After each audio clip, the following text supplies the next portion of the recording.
صبر کے دامن کو مضبوطی سے تھامنے کی تلقین کی گئی، اور اہل ایمان کو یہ بھی سبق دیا گیا کہ جب انہیں کوئی بھی مصیبت پہنچتی ہے تو وہ کہتے ہیں انا للہ و انا الیہ راجعون، کہ ہم اسی کے ہیں اور اسی کے حضور پلٹ کے جانا ہے۔ تو یہ وہ امر ہے کہ جو ان کی طبیعت کے اندر ٹھہراؤ پیدا کرتا ہے اور ان کی زندگیوں کے اندر اللہ تعالیٰ جل شانہ پر جو یقین ہے اس کا پتہ دیتا ہے۔ اگر مصیبت کو اللہ کی طرف سے سمجھ کے مان کے صبر کیا جائے، اس کو مقدور سمجھا جائے، اس پر واویلا نہ کیا جائے، اللہ کی نافرمانی کا کوئی کلمہ نہ بولا جائے، اپنے عقیدے میں تزلزل نہ آنے دیا جائے، اپنے رویوں کی خوبصورتی کو زائل نہ ہونے دیا جائے، تو اس کا مطلب ہے کہ وہ شخص مومن ہے، اس کا یقین ہے کہ یہ اللہ کی طرف سے ہے، تو پھر اس کے یقین کے صلے کے اندر اللہ اس کو پھر ہدایت قلب کا چراغاں نصیب کرتا ہے۔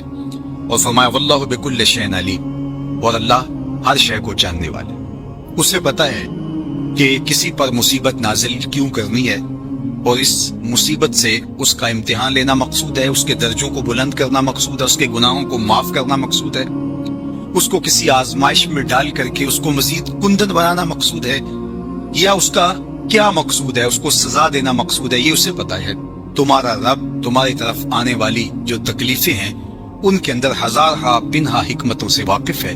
یہاں یہ بات بھی سمجھنے کے قابل ہے کہ جو شخص مصیبت کے آنے پر صبر اور استقامت کے ساتھ اس سے نپٹتا ہے اور اللہ پر جو اس کا یقین ہے اس میں تزلزل پیدا نہیں ہونے دیتا، کل من عند اللہ، اے محبوب فرما دیجئے جو کچھ ہے وہ تمہارے رب کی طرف سے، یہ اس کا خیال اور فکر ہے کہ یہ میرے اللہ کی طرف سے، تو پھر اس مصیبت کو ٹالنے والا بھی وہی ہے۔ تو اگر یہ اس کا عقیدہ پختہ تھا تو پھر وہ مالک کی دہلیز چھوڑ کے، مالک کی چوکھٹ چھوڑ کے کسی اور دہلیز پہ نہیں جائے گا، کسی اور چوکھٹ پہ نہیں جائے گا، وہ اس مصیبت کو دور کرنے والا مؤثر حقیقی اللہ کو ہی جانتا ہوگا، اور اسی کے حضور دعائیں کرے گا، التجائیں کرے گا، کسی شرک کا ارتکاب نہیں کر سکتا ہے، اور وہ مالک کی دہلیز سے کبھی روگردانی نہیں کر سکتا، بلکہ اس تکلیف کے آنے سے وہ اپنے رب کے ساتھ اور زیادہ جڑ جائے گا، اور اگر وہ صبر کرے تو یہ اس کا ایک مرتبہ ہے کہ وہ حوصلے کے ساتھ اس تکلیف کو برداشت کرے، اور دوسرا مرتبہ جو اس سے بڑھ کر ہے کہ اس پہ اللہ کی رضا کے سانچے میں اپنے آپ کو ڈھال لے کہ جے سونا میرے دکھ وچ راضی، میں سکھ نو چلے ڈاواں۔ اگر وہ اس بات پہ راضی ہے تو کوئی بات نہیں ہے، میں اس پہ راضی ہوں کیونکہ میرے رب کی یہ رضا ہے۔ تو یہ دونوں چیزوں کا مل جانا یا دونوں میں سے کسی ایک کا مل جانا، یہ اللہ کی طرف سے اس کو دیا گیا انعام ہے جو اس مشکل حالات میں اس کو حاصل ہوتا ہے۔ اب وہ کس کیفیت میں ہے اللہ تعالیٰ اس کو خوب جانتا ہے، کہ وہ اس پہ صبر کر رہے یا اس کا اندر ڈول رہا ہے، اس کا عقیدہ کمزور تھا اور وہ کمزوری کے باعث جو ہے وہ تزلزل کا، تذبذب کا شکار ہو گئے، تو یہ تمہارا رب خوب جانتا ہے۔ تو تمہارے سینے کے اندر چھپی ہوئی کیفیت تمہارے رب کے علم میں ہے۔ حضور علیہ الصلوۃ والسلام نے فرمایا کہ مومن کا معاملہ بھی بڑا عجیب ہے کہ اسے اگر تکلیف ہوتی ہے تو اس پر وہ صبر کرتا ہے، یا اسے خوشی ملتی ہے تو اس پر وہ شکر کرتا ہے، تو دونوں صورتوں میں اللہ اس کو اجر عطا کرتا ہے، اور یہ صرف شان مومن کی ہی ہے کہ وہ مصیبت پر صبر کرے۔ ارشاد فرمایا الا انبئکم، کیا میں تمہیں خبر نہ دوں بے اکبر الکبائر، جو بڑے بڑے گناہ ہیں ان کی، وہ ہمہ تن گوش ہو گئے کہ جی حضور ارشاد کیجئے۔ تو آقا کریم نے جو پہلی بات ارشاد فرمائی الاشراک باللہ، اللہ کے ساتھ کسی کو شریک ٹھہرانا ہے، اس کی ذات میں، اس کی صفات میں، اس کے افعال میں کوئی شریک نہیں، وہ وحدہ لا شریک ہے۔ دوسری بات حضور نے جو ارشاد فرمائی وہ ہے وعقوق الوالدین، والدین کی نافرمانی۔ امام فخر الدین رازی نے تفسیر کبیر میں لکھا ہے کہ انسان کے وجود کا سبب حقیقی ذات باری تعالیٰ ہے اور سبب مجازی والدین ہیں، تو اس لیے گناہوں میں جو بڑے گناہ ہیں، اکبر الکبائر جو ہیں، ان میں سے دوسرا بڑا گناہ اللہ کے محبوب علیہ السلام نے عقوق الوالدین کو بیان فرمایا۔ تو والدین کے ساتھ اس نے سلوک کرنے کی ہمیں تلقین کی گئی، اور یہ شریعت اسلامیہ کا ہم سے تقاضا ہے۔ اور ویسے بھی اولاد اگر طبعاً فطرتاً شکر گزار ہو تو وہ ہو ہی نہیں سکتا کہ وہ اپنے والدین کی نافرمانی کرے۔ اللہ کے محبوب علیہ السلام نے ایک موقع پہ ارشاد فرمایا کہ ملعون من سب اباہ، ملعون من سب اباہ، وہ شخص لعنتی ہے جو اپنے ماں باپ کو گالی دیتا ہے۔ کتنی سخت مذمت کی گئی اس شخص کی جو والدین کی نافرمانی کرتا ہے۔ ایک موقع پہ حضور علیہ السلام نے فرمایا رغم انفن ثم رغم انفن ثم رغم انفن، 3 مرتبہ فرمایا اس شخص کی ناخواہ آلود ہو، پھر اس کی ناخواہ آلود ہو، پھر تیسری مرتبہ فرمایا اس شخص کی ناخواہ آلود ہو۔ تو قیلا من یا رسول اللہ صلی اللہ علیہ وسلم، عرض کی یا رسول اللہ کس کی ناخواہ آلود ہو؟ تو آقا کریم علیہ السلام نے فرمایا من ادرک ابویہ عند الکبر احدہما او کلیہما فلم يدخل الجنہ، جس نے والدین کو ایک کو یا دونوں کو بڑھاپے میں پایا اور جنت میں داخل نہ ہو سکا، اس شخص کی ناخواہ آلود۔ اور یہ تیسری بات ارشاد فرمانے سے قبل حضور نے تکیہ چھوڑ دیا تھا، حضور ٹیک لگائے تشریف فرما تھے، لیکن جب حضور یہ بات ارشاد فرمانے لگے فجلس وکان متکئا، تو حضور بیٹھ گئے اور حضور نے تکیہ چھوڑ دیا، اور حضور نے فرمایا الا وقول الزور، سن لو تیسری چیز جھوٹی بات کرنا ہے، جھوٹ بولنا ہے۔ تو یہ ہے اللہ کے محبوب علیہ الصلوۃ والسلام کا سخت تاکید کرنا جھوٹ سے اپنی امت کو بچانے کے لیے۔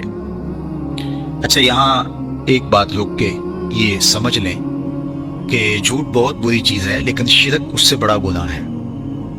تو اس کی تاکید اتنی زیادہ کیوں کی؟ حضور نے ٹیک چھوڑ دی اور آقا کریم علیہ السلام بار بار ارشاد فرماتے رہے۔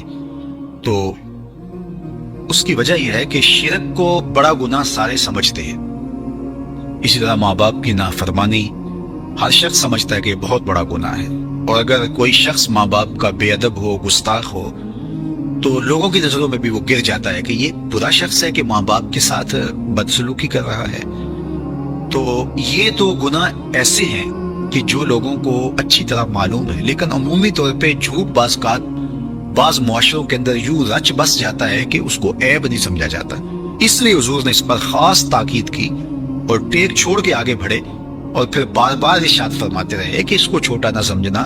جس طرح اکبر الکبائر میں شرک ہے، اکبر الکبائر میں حقوق الوالدین ہے، اسی طرح یہ بھی اکبر الکبائر میں شامل ہے کہ کوئی شخص جھوٹ بولے۔ تو جھوٹ بولنا یہ اللہ کی ناراضگی کا سبب اور ذریعہ ہے۔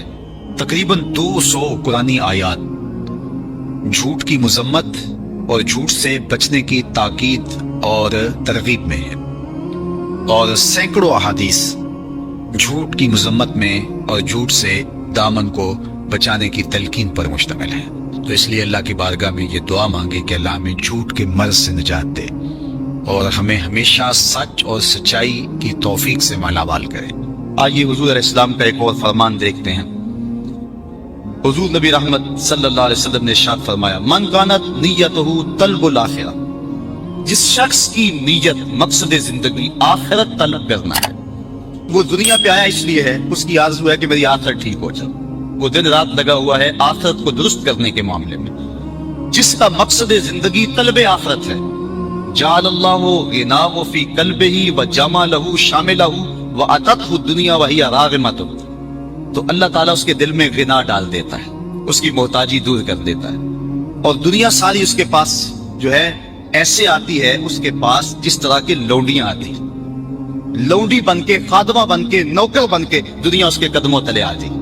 یہ وہ جس کا مقصد آخرت ہے۔ دنیا کی مثال سائے کی ہے نا، سائے کے پیچھے بھاگو تو آگے بھاگتا ہے، سائے کے آگے بھاگو تو پیچھے بھاگتا ہے۔ جس کی طلب دنیا نہیں ہے، جس کی طلب آخرت ہے، تو اس کے مقصد اور مقدر کی جو دنیا ہے وہ اس کو ملنی ہے، لیکن اس کے پیچھے بھاگے گی، لونڈیوں کی طرح، خادماؤں کی طرح اس کے پیچھے آئے گی۔ اور فرمایا وَمَنْ كَانَتْ نِيَّتُهُ طَلْبُ الدُّنْيَا، اور جس کا مقصد زندگی طلب دنیا ہے، جعل اللہ الفقر بین عینیہ، اللہ تعالیٰ اس کی 2 آنکھوں کے درمیان محتاجی لکھ دیتا ہے، وَشَتَّتْ عَلَيْهِ أَمْرُهُ، اور اس کے اوپر معاملے مشکل ہو جاتے ہیں، متنوع اور مختلف ہو جاتے ہیں، یہ بھی مصیبت، یہ بھی کرنا ہے، وہ بھی کرنا ہے، ہر وقت پھنسا ہوا ہے۔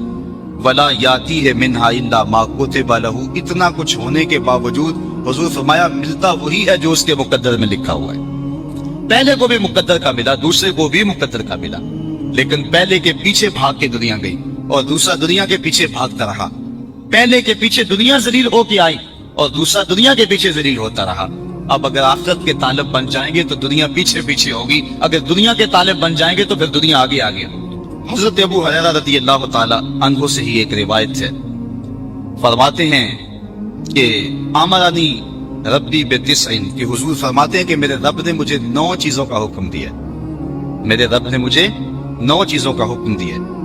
خشیت اللہ فی السر والعلانیہ، کہ میں اعلانیہ بھی اور مخفی بھی اللہ سے ڈروں، ایک تو مجھے اس کا حکم دیا، اعلانیہ طور پہ بھی اللہ کا خوف ہو اور مخفی طور پہ بھی۔ دوسری بات وکلمۃ العدل فی الغضب والرضا، غصے میں ہوں یا کہ خوشی کے ماحول میں میں عدل انصاف کو ہاتھ سے نہ چھوڑوں، کلمہ عدل ہی کہوں، مجھے یہ بھی حکم رب نے دیا۔ تیسرا حکم والکسر فی الفقر والغنا، دولت مندی اور محتاجی غربت دونوں ادوار کے اندر مجھے میانہ روی سے چلنے کا حکم دیا ہے۔ چوتھی چیز وان اصل من قطعن، جو میرے سے قطع تعلق کرے میں اس سے تعلق جوڑوں، یہ مجھے حکم دیا گیا۔ پانچواں حکم یہ دیا گیا وہ اوتیا من حرامانی، جو مجھے محروم کرے میں اس کی جھولیاں بھر دوں، وآخذ امن ظلمنی، اور جو میرے اوپر ظلم کرے میں اس کو معاف کر دوں، وَإِن يَكُونَ صَمْتِي فِكْرًا، میں خاموش رہوں تو فکر کروں، وَنُطْقِي ذِكْرًا، جب بولوں تو ذکر کروں، وَنَظْرِي عِبْرًا، جب دیکھوں تو عبرت حاصل کروں، وَآمُرَ بِالْعُرْفِ وَقِيلَ بِالْمَعْرُوفِ، اور جب کسی کو حکم دوں تو نیکی کا ہی حکم دوں۔ کہا میرے رب نے یہ مجھے 9 باتیں ارشاد فرمائی ہیں۔ اب حضرت ابو ذر غفاری رضی اللہ تعالی عنہ کو جو حضور نے ارشاد فرمایا وہ بھی سماعت کر لیں۔ قال امرنی خلیلی بسبع، کہا میرے آقا و مولا حضور ختم المرتبت نے مجھے 7 چیزوں کا حکم دیا۔ وہ حضور فرماتے ہیں میرے رب نے مجھے یہ حکم دیا ان 9 چیزوں پہ عمل کر، اور یہ حضرت ابو ذر غفاری فرماتے ہیں میرے آقا نے حضور نے مجھے ان 7 چیزوں پہ عمل کرنے کا حکم دیا۔ اب ان 7 چیزوں کو من میں اتاریں اور آج کے اس جمعے کے اجتماع میں اپنے دامن میں لپیٹ کے لے جائیں اور اس پر عمل کی کوشش کریں۔ پہلی بات امرنی بحب المساکین والدنو منہ، حضرت ابو ذر غفاری فرماتے ہیں حضور نے مجھے مسکینوں سے پیار کرنے کا حکم دیا، والدنو منہم، اور فرمایا کہ ان کے پاس بیٹھا کرو، جو مسکینوں کے پاس بیٹھتا اس میں تکبر پیدا نہیں ہوتا ہے۔ پہلا حکم حضور نے مجھے دیا کہ میں مسکینوں کے پاس بیٹھا کروں اور ان کے ساتھ محبت کیا کروں۔ اور دوسرا حکم حضور نے یہ دیا وَأَمَرَنِي أَنْ أَنْظُرَ إِلَى مَنْ هُوَ دُونِي وَلَا أَنْظُرَ إِلَى مَنْ هُوَ فَوْقِي، حضور نے مجھے یہ حکم دیا ہے کہ میں اپنے اوپر نہ دیکھوں اپنے نیچے دیکھوں، اپنی مٹی پہ ہی چلنے کا سلیقہ سیکھو، سنگ مرمر پہ چلو گے تو پھسل جاؤ گے۔ حضرت شیخ سعدی فرماتے ہیں کہ میں دمشق کی جامع مسجد میں جمعہ پڑھنے گیا، میرے کسی نے جوتے اٹھا لیے، میرے پاس پیسے بھی نہیں تھے کہ مزید جوتے خرید سکتا، بازار میں گزر رہا ہوں، دل میں یہ بات آئی کہ زمانہ تیرا احترام کرتا اور تیری یہ حالت کے جوتے خریدنے کے لیے رقم بھی تیرے پاس نہیں ہے۔ کہتے ہیں یہ شکوہ پیدا ہو ہی رہا تھا، آگے سے ایک بندہ آ رہا تھا جس کے پاؤں ہی نہیں ہے، تو میں نے فوراً سر جھکا دیا، میں نے کہا مالک تیرا شکر ہے، جوتے آج نہیں تو کل نصیب ہو جائیں گے، میرے پاؤں تو سلامت ہیں۔ تو حضرت ابو ذر غفاری فرماتے ہیں مجھے حضور نے حکم دیا ابو ذر اپنے اوپر نہ دیکھا کرو اپنے نیچے دیکھا۔ چونکہ ذات باری تعالیٰ پر جتنا تیقن پختہ سے پختہ تر ہوگا اس قدر ہی عمل کی طرف انسان کا رجحان پیدا ہوگا، اور توحید کا فیضان اور نور تبھی انسان کو نصیب ہوگا۔ اللہ تعالیٰ کی ذات واجب الوجود ہے، میں اور آپ ممکن الوجود ہیں، اللہ کا شریک ممتنع الوجود ہے، یعنی اللہ کا شریک ہونا یہ ممکن ہی نہیں، ہمارا ہونا نہ ہونا برابر ہے، ہم ہیں تو ٹھیک، نہ ہوتے پھر بھی کوئی فرق نہ پڑتا اس کائنات میں، لیکن اللہ تعالیٰ کا وجود واجب ہے، اس کا ہونا ضروری ہے۔ وجود سے مراد جسم نہ لیا جائے، وجود سے مراد اس کا پایا جانا، اس کا ہونا، اس کی موجودگی۔ تو یہ آج کا مضمون ہے۔ اللہ تعالیٰ جل شانہ کی ذات پر ہمارا تیقن ہے، باوجود کہ وہ عقل و خیال، فہم و خرد کے دائروں سے بھرا ہے۔ اکبر الہٰبادی نے کہا تھا تو دل میں تو آتا ہے سمجھ میں نہیں آتا، میں جان گیا بس تیری پہچان یہی ہے۔ ایک ایسی ہستی جس کا عقل بھی تعاقب نہیں کر سکتی، خرد کی حدود سے وہ ورا ہے، فہم و ادراک سے وہ بالا ہے، قوت سامعہ، قوت باصرہ، قوت ذائقہ، قوت شامہ، قوت لامسہ، ان سب کی حدود سے وہ ورا ہے، لیکن اس کے باوجود بھی اتنا یقین کہ بعض صوفیہ کہتے ہیں ہمیں اپنے ہونے کا وہ یقین نہیں ہے جو اس کے ہونے کا یقین ہے۔ تو اتنا یقین، اتنا پختہ اذعان کیسے پیدا ہوا؟ تو پہلی بات یہ ذہن نشین کریں کہ کسی چیز کے وجود کو تسلیم کرنے کے لیے صرف آنکھ سے دیکھنا ہی شرط نہیں ہے کہ کسی چیز کا وجود متحقق ہو کہ ہم اس کو آنکھ سے دیکھیں۔ بہت ساری چیزیں ایسی ہیں کہ آنکھ نہیں بھی دیکھتی، ان کے وجود کو ہم تسلیم کرتے ہیں۔ میں گفتگو کر رہا ہوں، اگر کوئی مجھے نہیں بھی دیکھ رہا تو اسے یہ احساس ہو رہا ہے کہ کوئی گفتگو کر رہا ہے، اور اگر وہ میری آواز سے، میرے لہجے سے شناسا ہے تو اسے یہ یقین ہے کہ کون گفتگو کر رہا ہے۔ تو لازمی نہیں ہے کہ کسی چیز کے وجود کو تسلیم کرنے کے لیے اس کا ادراک قوت باصرہ سے ہی ہو۔ مجھے اچھی طرح یاد ہے کہ میں ابھی علوم دینیہ سے فارغ ہوا تھا کہ ایک دہریے سے میری گفتگو ہوئی، اور وہ ایک بڑی پختہ سی بات اپنے حساب سے لے کر کے آیا، اور اس کا خیال تھا کہ میں نے اس کو نیچا دکھا دینا اس سے۔ وہ کہنے لگا کہ اللہ تعالیٰ کی ذات موجود ہے۔ میں نے پورے وثوق سے کہا کہ ہاں، اس کی ذات صرف موجود ہی نہیں بلکہ اس کی ہستی واجب الوجود ہے۔ تو وہ کہنے لگا میں آپ سے اس حوالے سے بات کرنے آیا ہوں، میں نے لمبی بات نہیں کرنی، 2 لفظی بات کرنی ہے۔ میں نے کہا کرو۔ کہنے لگا اگر اللہ موجود ہے تو مجھے دکھاؤ۔ میں نے اس کو کہا میاں، ہر شے جس کا وجود متحقق ہو لازمی نہیں ہے کہ اس کو دیکھا جا سکے۔ کچھ چیزوں کا تعلق سننے سے ہے، کچھ چیزوں کا تعلق چکھنے سے ہے، کچھ چیزوں کا تعلق سونگھنے سے ہے، کچھ چیزیں ان کا تعلق عقل سے ہے۔ 2 دونی 4 اس کا تعلق عقل سے ہے، اس کو دیکھا نہیں جا سکتا۔ یہ موتیا ہے، یہ نسرین ہے، یہ نسترن ہے، یہ چمبیلی ہے، اس کو آنکھ سے نہیں دیکھا جا سکتا۔ اگر موتیا آنکھ میں ڈال بھی دیا جائے تو پھر بھی نہ پتا چلے کہ یہ موتیا ہے یا گلاب ہے، اس کا تعلق قوت شامہ سے ہے۔ یہ گرم ہے، یہ سرد ہے، اس کا تعلق قوت لامسہ سے ہے۔ آنکھ نہیں دیکھ سکتی کہ گرم ہے یا سرد ہے۔ تو ہر شے کا تعلق دیکھنے سے نہیں ہوتا۔ وہ کہنے لگا نہیں بھائی، سیدھی بات ہے کہ یہ بڑا شور ہے کہ اللہ کی ذات موجود ہے۔ میں آپ سے یہ مطالبہ کرتا ہوں اگر اس کی ذات ہے تو مجھے دکھاؤ، مجھے دکھا دو گے تو میں مان جاؤں گا۔ ظاہر ہے کہ میری اس تفصیل کے باوجود بھی اس کی بات سمجھ میں نہ آئی کہ ہر چیز کا تعلق دیکھنے سے نہیں ہوتا ہے۔ اب ظاہر ہے کہ جس طرح کا بندہ ہو بات بھی پھر اس طرح کی ہوتی ہے۔ تو میں نے بھی اپنے تیور کو بدلا۔ میں نے کہا میاں میں تیرے سے کیا بات کروں، تیرے میں تو عقل ہی نہیں ہے، کوئی عاقل ہو، سمجھدار ہو تو میں اس سے بحث بھی کروں۔ وہ کہنے لگا میری اتنی تعلیم ہے اور فلاں فلاں دانشگاہ، اس سے میں علم حاصل کرتا رہا ہوں، اور آپ نے سادہ سا جملہ کہہ دیا کہ آپ میں تو عقل ہی نہیں ہے۔ میں نے کہا میاں اگر عقل ہے تو دکھاؤ۔ وہ میرے منہ کی طرف دیکھنے لگا۔ میں نے کہا تم عقل دکھا دو، میں خدا دکھا دیتا ہوں۔ تو عقل آنکھ سے نہیں دیکھی جا سکتی۔ عقل کیسے دیکھیں گے؟ کسی شخص کی گفتگو سے پتا چلے گا یہ عاقل ہے، کسی شخص کی عادات سے پتا چلے گا یہ سمجھداری والے کام کر رہا ہے۔ تو آنکھ سے عقل نہیں دیکھی جا سکتی، بلکہ عاقل کی عادات سے، عاقل کی گفتگو سے، عاقل کی تحریک سے، اس کی نشست و برخاست کے انداز سے جانا جاتا ہے کہ یہ عاقل ہے۔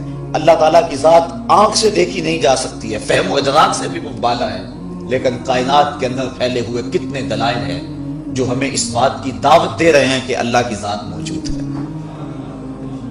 اب عاقل تو اس بات کا انکار کر ہی نہیں سکتا۔ اللہ تعالیٰ نے قرآن مجید میں یہاں ارشاد فرمایا، جو آیت میں نے آپ کے سامنے پڑھی، کیف تکفرون باللہ، بھلا تم اللہ کے منکر کیسے ہو سکتے ہو، وکنتم امواتا، جبکہ تم خود مردہ تھے، فاحیاکم، اس نے تمہیں زندگی بخشی، ثم یمیتکم، پھر تمہیں موت دے گا، ثم یحییکم، پھر تمہیں زندگی دے گا، ثم الیہ ترجعون، اور پھر تم نے پلٹ کے اس کے حضور ہی جانا ہے۔ تو تم کیسے انکار کر سکتے ہو؟ تمہارا تو وجود ہی نہیں تھا، تمہارا تو تشخص ہی نہیں تھا، تمہاری تو ذات بھی نہیں تھی۔ هل اتى على الانسان حين من الدهر لم يكن شيئا مذکورا، اس کا تو ذکر تک نہیں تھا انسان کا، پھر اس کو عدم سے وجود کس نے بخشا؟ اس کو رنگ اور روشنی کس نے دی؟ اس کو عقل و خرد کا چراغ کس نے عطا کیا؟ اس کو فہم و ادراک کا نور کس نے دیا؟ اس کو 2 آنکھیں، 2 کان اور ناک اس نے دی، اور اس کو بازوؤں میں طاقت کس نے ڈال دی؟ ذرا غور تو کرے، یہ تو تھا ہی نہیں، اس کو وجود کس نے بخشا؟ ایک گندے قطرے سے اس کو کیا خوبصورت شکل دے دی گئی. ذرا اپنے طرف غور کر لے, اپنی ذات کی طرف غور کر لے تو رب کا انکار نہیں کر سکتا. کیف تکفرون باللہ, تم اس کا انکار کیسے کر سکتے ہو؟ ذرا تم دیکھو کہ تم خود ہی نہیں تھے. پھر ذرا اپنے انفس کے اندر دیکھو کہ اس نے تمہیں کیا کچھ عطا فرمایا ہے, اور تمہارے اندر اس کے قدرت کے کیا کیا کرشمے ہیں. تمہیں باہر جانے کی ضرورت نہیں ہے, اپنے من میں ہی جان لو. فرمایا وفی انفسکم افلا تبصرون, ذرا اپنے من میں جھانک کر کے دیکھو نا, تمہاری ذات کے اندر ہی تو اس کی ہستی کے دلائل موجود ہیں. تمہاری ذات کے اندر ہی تو اس کے وجود کو تسلیم کرنے کی کتنی دلیلیں موجود ہیں جن کی طرف تم غور کرو اور تدبر کرو تو تم انکار نہیں کر سکتے ہو. اب بات لمبی ہو جائے گی. کسی بھی چیز کو ماننے کے لیے دو طرح کے دلائل دیے جاتے ہیں. جو چیز آنکھوں کے سامنے ہو اس کو تو ماننے کے لیے کسی دلیل کی ضرورت نہیں ہے, لیکن جو چیز آنکھوں سے اوجھل ہو تو اس کو ماننے کے لیے دو طرح کے دلائل دیے جاتے ہیں. ایک استدلال منطقی اور دوسرا قانون شہادت. استدلال عقل یا منطقی دلائل وہ کیا ہیں؟ وہ آفاق اور انفس کے اندر پھیلے ہوئے کتنے دلائل ہیں جو اللہ نے اپنی ذات پر حضرت انسان کو عطا کی اور کہا ذرا غور کر کہ میری ذات موجود ہے کہ نہیں ہے. کائنات کا ایک ایک گوشہ اس کی ذات کا پتہ بتاتا ہے, پتہ پتہ اس کی ذات کا پتہ دیتا ہے. اللہ تعالیٰ نے قرآن مجید میں کتنے مقامات پر اپنی ہستی کے دلائل دیے کہ ذرا غور کرو, اس کائنات کے اندر دیکھو اور تفکر اور تدبر کرو کہ یہ کائنات یوں ہی تو مارز وجود میں نہیں آ گئی, بلکہ اس کا کوئی سانے, اس کا کوئی بنانے والا موجود ہے. اور ایک بڑی سادی سی دلیل, اللہ الذی رفع السماوات بغیر عمد ترونها ثم استوى علی العرش وسخر الشمس والقمر. فرمایا کہ اللہ وہ ہے جس نے آسمانوں کو بلند کیا بغیر عمد, بغیر کسی ستون کے. ترونہا, تم دیکھ رہے ہو اس بات. دنیا کے سارے معمار اکٹھے ہو جائیں, 1 فٹ کی ٹائل بغیر کسی سپورٹ کے کھڑی نہیں کر سکتے. کہ کر سکتے ہیں, لیکن اتنا بڑا آسمان اور ایک ستون بھی نہیں ہے. اور کہا کہ ذرا بار بار دیکھو اس کی طرف. سورۃ الملک کا ابتدائیہ پڑھیے. فرمایا بار بار دیکھو اور پھر نظر دوبارہ اٹھا کے دیکھو. تمہیں خالق کی تخلیق میں کوئی کجی نظر آتی ہے, کوئی کمی نظر آتی ہے, کہیں کوئی پھٹن نظر آئی تمہیں, کہیں کوئی نقص نظر آیا, کہیں کوئی ناہمواری نظر آئی؟ کہا نظر کو پھر دوبارہ اٹھاؤ اور پھر دیکھو کہ تمہارے رب نے یہ کیسی صورت تراشی ہے. اور اتنا بڑا آسمان بغیر ستونوں کے کھڑا ہے, یہ رب کی تخلیق کا شاہکار نہیں ہے تو اور کیا ہے؟ تو یہ کائنات خود بخود تو نہیں بن گئی ہے, اس کا کوئی بنانے والا تو موجود ہے. ہیچ چیزیں خود بخود چیزیں نشد, ہیچ آہن خود بخود تیغے نشد. مولا رومی علیہ رحمہ فرماتے ہیں کہ کوئی چیز خود بخود چیز نہیں بنتی اور کوئی لوہا خود بخود تلوار نہیں بنتا. تو کوئی سانے موجود ہے جو لوہے کو تلوار کا روپ دینے والا. نیوٹن جس نے کش ثقل کا نظریہ دریافت کیا, بڑا نامور سائنسدان ہے, لیکن یہ اللہ کے وجود کا منکر نہیں تھا, بلکہ کوئی بھی عاقل وجود باری کا منکر نہیں ہو سکتا. حکیم نیٹشے کے بارے میں اقبال نے کہا تھا قلب مومن دماغش کافر است, اس کا دل مومن تھا لیکن اس کا دماغ کافر ہو گیا. لیکن صوفیہ فرماتے ہیں کہ یہ صرف حکیم نیٹشے کی کہانی نہیں ہے, بلکہ ہر شخص کا دل مومن ہوتا ہے. یہ الگ بات ہے کہ غفلت کے پردے پڑے رہیں اور اس کی آنکھوں سے وہ پردے نہ ہٹیں اور وہ وجود باری کا اقرار نہ کرے. حقیقت تو یہ ہے کہ ہر شخص کے سینے میں اللہ کی محبت کا تخم رکھا گیا ہے اور اس کا دل یقیناً مومن ہوتا ہے. اور اس پر ام المومنین حضرت عائشہ صدیقہ رضی اللہ تعالی عنہا سے مروی روایت ہے کل مولود یولد علی الفطرہ فابواہ یحودانہ او یمجسانہ او ینصرانہ او کما قال. کہا ہر بچہ فطرت اسلام پہ پیدا ہوتا ہے, اب اس کے والدین اس کو یہودی بنا دیتے ہیں, اس کو عیسائی بنا دیتے ہیں, اس کو مجوسی بنا دیتے ہیں. جس طرح کے والدین ہوں گے بچہ اس طرح کا ہو جائے گا, لیکن اس کی فطرت کے اندر اللہ نے اسلام رکھا ہوا ہے. تو وہ کیسے اللہ کی ذات کا اور اس کی ہستی کا انکار کر سکتا ہے؟ تو کوئی بھی عاقل وجود باری کا انکار نہیں کر سکتا. تو نیوٹن نے اجرام فلکیہ کا ایک ماڈل تیار کیا جس میں کواکب کی گردشیں سب کچھ بنایا اس نے, بلکہ سورج کے ساتھ اس نے ایک لیمپ بھی لگایا جس سے روشنی نکلتی تھی, اور وہ باقی جو مدار میں ستارے اور سیارے تھے ان پر عکس پڑتا تھا, جس سے وہ سب جب وہ اس کا ہینڈل گھماتا تو وہ سب میں روشنی آتی. تو نیوٹن کا ایک دوست تھا جو وجود باری کا انکار کرتا تھا، اتفاق سے وہ آ گیا، تو اس نے اس کو وہ اجرام فلکیہ کا وہ ماڈل دکھایا، تو وہ اشش کر اٹھا اور بے ساختہ کہنے لگا یہ کس نے بنایا؟ تو نیوٹن مسکرا کے کہنے لگا کسی نے نہیں بنایا، خود بخود بن گیا۔ اس نے کہا خود بخود کیسے بن گیا؟ تو نیوٹن کہنے لگا جب ایک ماڈل خود بخود نہیں بن سکتا ہے تو جو اصل ہے وہ خود بخود کیسے مان سے وجود میں آ گیا ہے؟ تو جب اس کا کوئی سانے موجود ہے تو پھر اس کا بھی کوئی سانے موجود ہے۔ اور کہتے ہیں کہ نیوٹن کا وہ دوست جو تھا اس بات کو سن کر توحید پر ایمان لے آیا تھا، اس نے وجود باری کا اقرار کر دیا تھا کہ واقعہ کوئی جو ہے وہ موجود ہے جو کائنات کے نظام کو چلا رہا ہے، اور اگر اللہ تعالیٰ کی ذات موجود نہ ہو تو یہ کائنات کا نظم و نسق برقرار نہ رہ سکے۔ بلکہ وہ کسی بڑھیا سے کسی نے پوچھا تھا جو چرخہ کاٹ رہی تھی کہ اللہ کے ہونے کی دلیل، اس نے کہا میرا چرخہ۔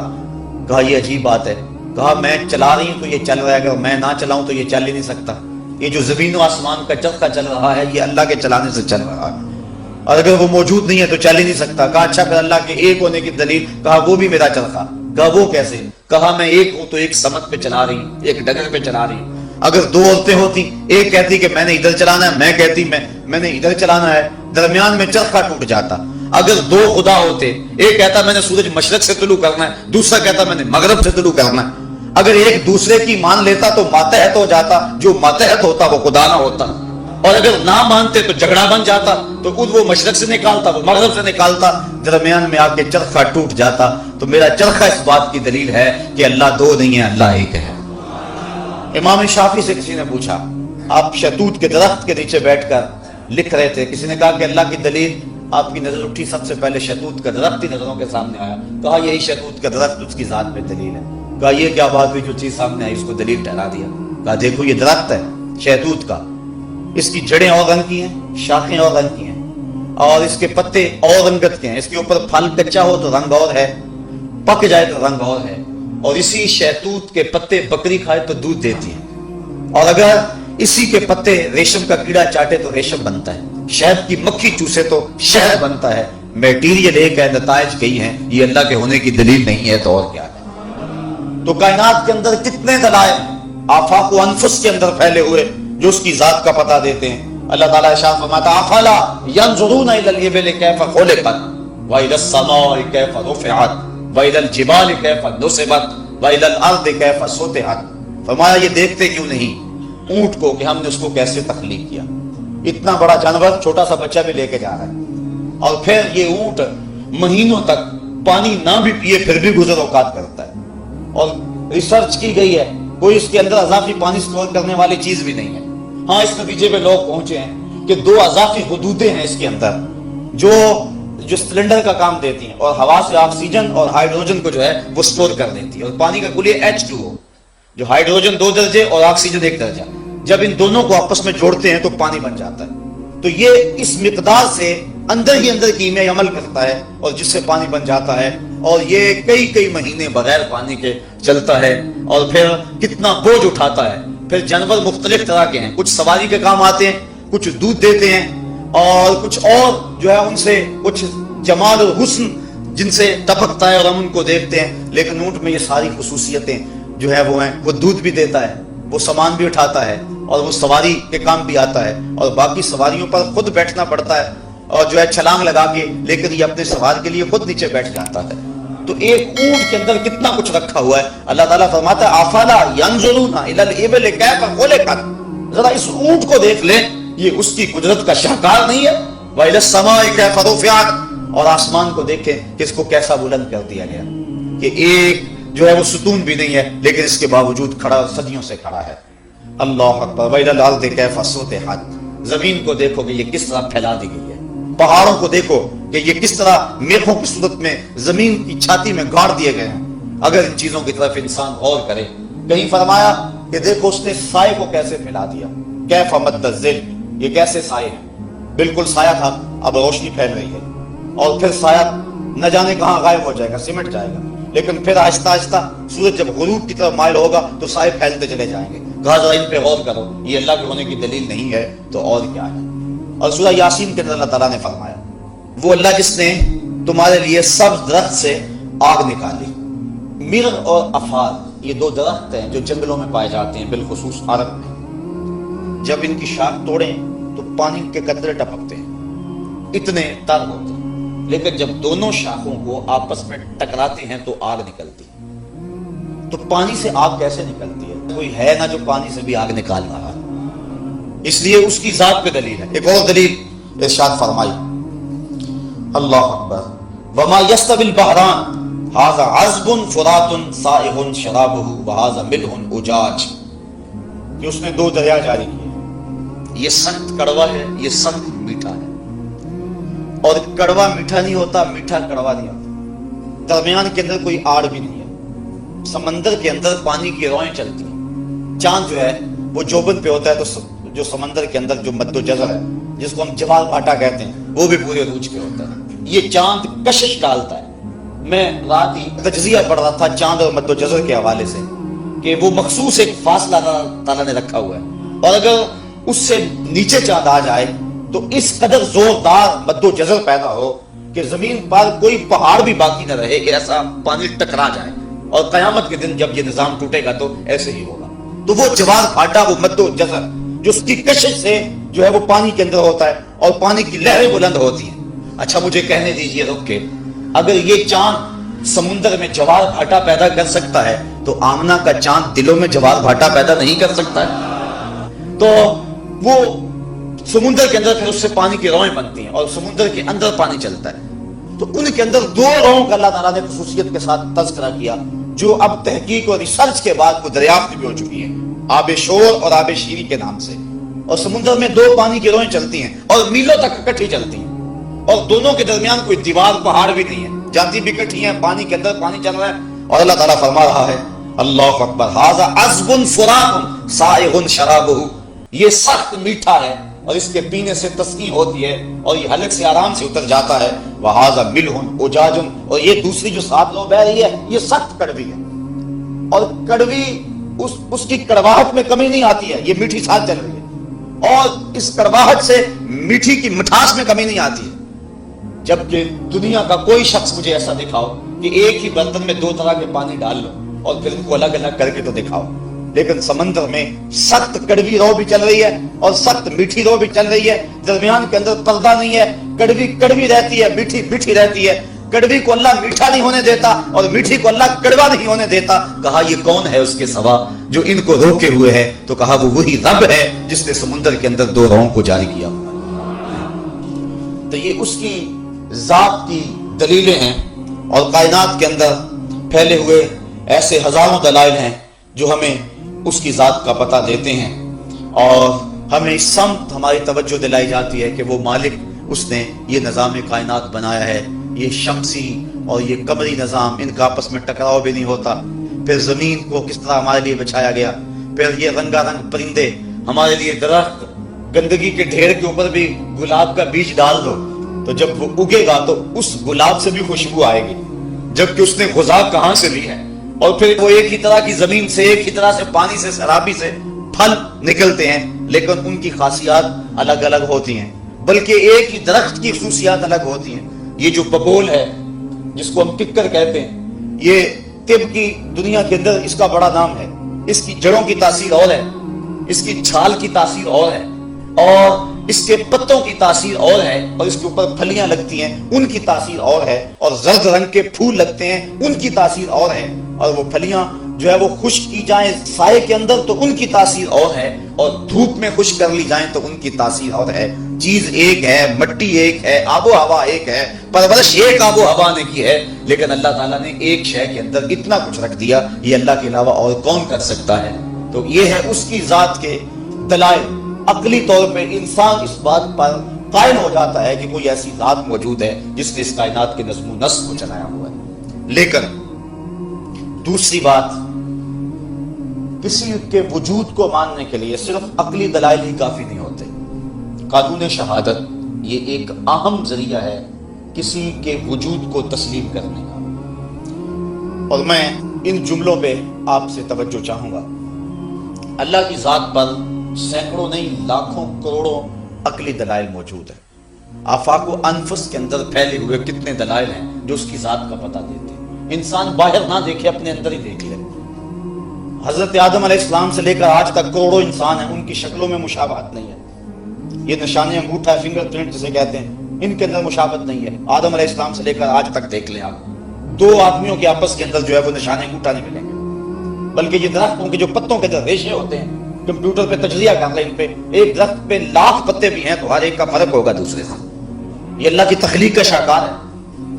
اور اسی طرح انسان کا اندر کے نظام ہے بہت سارے، اس کا دماغی سسٹم ہے، کہتے ہیں اگر اس کا کمپیوٹر تیار کیا جائے تو نیو یارک شہر سے بڑا کمپیوٹر ایک انسان کے دماغ سے بنے۔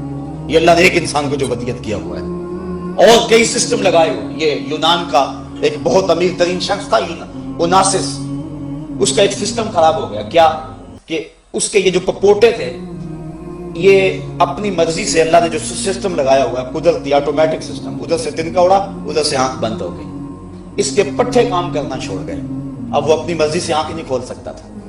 ڈاکٹر سٹوشن ٹیپ لگا دیتے اور آنکھ کھولتے اور پھر بند کر دیتے۔ کسی نے کہا کہ تیری زندگی کی سب سے بڑی آرزو، کہا کاش اپنی مرضی سے اپنی آنکھیں کھول سکوں، کہا اس کے لیے دولت لگانی پڑے تو کتنی لگائے گا، کاش ساری لگا دوں گا۔ تو ہم کبھی اس کا احساس بھی نہیں کیا کہ یہ کتنی بڑی دولت ہے، تو یہ قدرتی سسٹم لگایا ہوا ہے۔ تو جو ہے وہ عزم ہوتا ہے، ارادہ ہوتا ہے تو پلک بند ہو جاتی ہے، آنکھ بند ہو جاتی ہے۔ تو انسان اپنے اندر دیکھے، اس کی زبان پہ 4000 پھیلے ہوئے پٹھے ہیں جو ہے وہ احساس کرتے ہیں کہ اس میں کڑواہٹ ہے، اس میں جو ہے وہ نمک ہے، اس کے اندر مٹھاس ہے، اور اس طرح اس کے نظام اللہ تعالیٰ نے رکھا ہوا ہے، یہ جگر کا نظام ہے۔ انسان غور کرے یہ آنکھ کتنی بڑی نعمت ہے، اگر وہ باہر دیکھنے کی جو اس کے پاس فرصت نہیں ہے تو کہا ذرا اپنے اندر ہی جاگ لے، وفی انفسکم افلا تبصرون، ذرا اپنے من میں جھانک کر کے دیکھو، نہ مسجد وچ نہ مندر وچ، لب یار نو اپنے اندر وچ۔ لیکن کسی چیز کو بنوانے کے لیے یا تو دلائل عقل دیے جاتے ہیں۔ اس کی میں سادہ مثال دوں گا، میں کہوں کہ باہر بارش ہو رہی ہے، آپ تو میرے سامنے بیٹھے ہوئے اور یہاں تو ایسا ماحول نہیں ہے، میں اپنا یہ دعویٰ آپ سے منوانا ہے کہ باہر بارش ہو رہی ہے، تو میں کس طرح بنواؤں گا؟ دو طرح کے دلائل ہیں، ایک تو عقلی دلائل، منطقی دلائل، اور ایک قانون شہادت۔ عقلی دلائل وہ جس طرح کہ میں نے یہ پیش کیے، تو میں کہوں کہ یہ دیکھو یہ شخص ابھی آیا، اس کے کپڑے بھیگے ہوئے ہیں، اتنی گرمی تو نہیں ہے کہ پسینے سے بھیگ جائیں، اور پھر یہ حال میں آیا تو یہ کپڑوں سمیت ہی غسل کر کے تو نہیں آیا، تو یہ دلیل ہے اس بات کی کہ باہر بارش سے یہ بیچارہ بھیگ آیا تو بارش ہو رہی ہے۔ یہ عقلی دلیل آپ کے کسی گوشے میں آ جائے اور آپ اس کو تسلیم کر لیں اور میرے دعوے کو تسلیم کر لیں، لیکن یہ ممکن ہے کہ وہ کپڑوں سمیت غسل کر کے آیا، ایسا بھی ممکن ہے۔ تو جس کو میں نے عقل سے بنوایا اس کو توڑا بھی جا سکتا ہے، وہ شخص انکار کر دے کہ ایسا نہیں ہے تو بات ختم ہو جائے گی۔ تو کسی شے کے وجود کو منوانے کے لیے ایک تو عقلی دلائل دیے جاتے ہیں، دوسرا کیا ہے کہ قانون شہادت۔ میں کہتا ہوں کہ بعد بارش ہو رہی ہے اور یہ میں نے عقلی دلیل دی کہ یہ شخص دیکھو اس کے کپڑے بھیگے ہوئے ہیں، آپ نے تسلیم کر لیا، میرا موضوع ختم ہو گیا۔ لیکن آپ اگر تسلیم نہیں کرتے عقل پہ، آپ کہتے کہ نہیں ہم اس بات کو مانتے، تو میں کیا کروں گا؟ میں آپ میں سے کسی شخص کو کھڑا کروں گا جو معتبر ہوگا اور اس کو کھڑا کر کے کہوں گا جناب آپ بتائیں باہر بارش ہو رہی ہے؟ وہ کہے ہاں جناب بارش ہو رہی ہے۔ آپ کا فرض کرو ماننے کا پروگرام نہ ہو تو آپ کہیں ہم اسے بھی نہیں مانتے، تو میں کیا کروں گا؟ میں دوسرا آدمی کھڑا کر دوں گا، آپ کو وہ گواہی دے گا، آپ کہیں کہ ہم اسے بھی نہیں مانتے، میں تیسرا آدمی کھڑا کر دوں گا، آپ کہیں میں اسے بھی نہیں مانتا، تو میں کیا کروں گا؟ جب جس کو بھی میں کھڑا کروں آپ انکار کرتے چلے جائیں تو میرے پاس ایک ہی حل رہ جائے گا کہ میں اس موضوع کو چھوڑ دوں گا کہ آپ ماننے کو تیار نہیں۔ عقلی دلائل دیے، آپ نے تسلیم نہ کیا، میں نے گواہی دلوائی، آپ نے تسلیم نہ کیا۔ اللہ کی ذات پہ عقلی دلائل لاکھوں نہیں کروڑوں ہیں، اور گواہی کے طور پہ 1 لاکھ کئی ہزار نبیوں کی گواہی اس کی ذات پہ موجود ہے، اور سارے ایک ہی بات کہہ رہے ہیں، اور اتنے لوگوں